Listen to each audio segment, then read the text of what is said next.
So dito nga po mga kalingap mga ka-EDC, kaya pala sinabi ito ni Kalingap Rab kay Edo at Viancy dahil sa. So ano nga ba ito no? Yan po yung ating pag-uusapan po mamaya mga kalingap mga ka-EDC.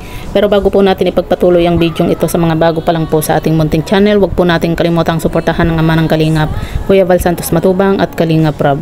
At paunawa, panoorin po muna ang full video bago mag-comment para malaman ang nilalaman nito.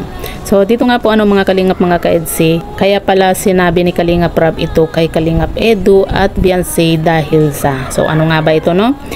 Kung matatandaan nyo po mga kalingap mga ka-EDC, yung sinabi po noon ni Kalingap Rab dito nga po kay Edo at Viancy na sa kanyang live nga po na bagay nga daw po itong si Kalingap Edo at Viancy dahil nga po sa pareho po sila ng ugali. Kasi kung mapapansin po natin mga kalingap mga ka-EDC, itong si Kalingap Edo at Viancy ay talagang pareho po ng ugali lalo na po nung nag-uumpisa pa lang po itong si Kalingap Edo, 'di ba? Na talagang itong si Kalingap Edo sobrang napakamahiyain po niya noon. At ganun din po itong si Viancy. Yun bang halos pareho po sila ng ugali nga po Kita nyo naman po 'di ba?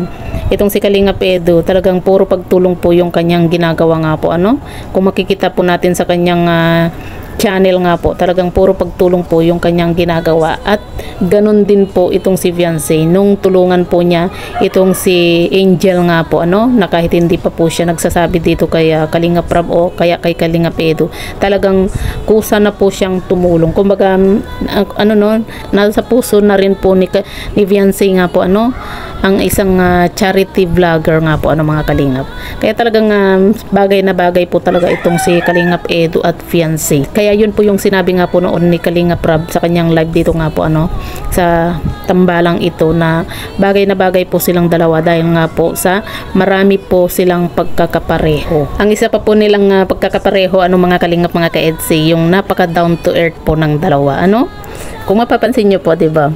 Kahit itong si Kalingap Edo at si Viancy laging binabash, pero pa rin yung talagang hindi po sila as in pumapatol nga po sa mga basher. At yun nga po mga kalingap mga ka-EDC, syempre 'di ba?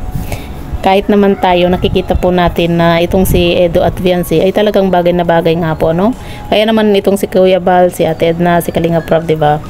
Gustong-gusto po nila itong si Viancy para kay Kalingap Edo kasi nakikita po nila yung ugali po ni Viancy nga po Siyempre sa tagal ba naman na nakakasama nila itong si Viancy, kita nyo naman po 'di ba, laging hinahangaan ni Kalingap Rab itong si Viancy nga po. Maging si Kalingap Edo po talagang hinangaan din po itong si Viancy nga po. Yun bang sabi ni Kalingap Edo na itong si Viancy daw parang wala po siyang mahanap na nakaaway kasi nga po dahil nga po sa ugali ni Viancy na talagang napakabait na bata Kayo ba mga kalingap mga ka-EDC, po yung napansin nga po ninyo dito sa dalawang ito, kung yung pagkakapareho pa po nilang dalawa?